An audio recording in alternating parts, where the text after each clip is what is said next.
safiiradii waa liitaan hadda tusaalan ku siina dadkaasna xumaan uma qabo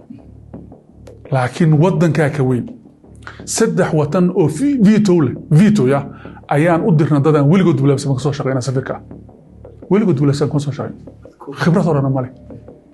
horana male ya dadkaas ani ma diidan waas walaalahay Washington kamida Moscow kamida Pekin kamida saddex qof oo diblomaasi ka soo shaqeyn waaya aragnimo weyn iyo da'na lahayn ayaa safir looga dhigo waa lagu bilaabay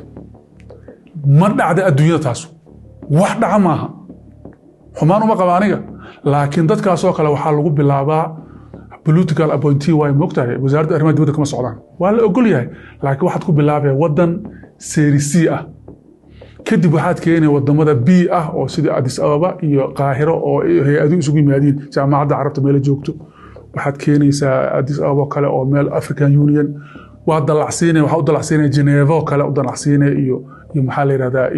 iyo meesha la yiraahdo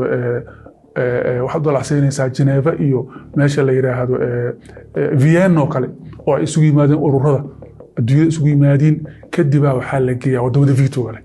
ayaa la geeyaa New York Washington Moscow markaas ageeni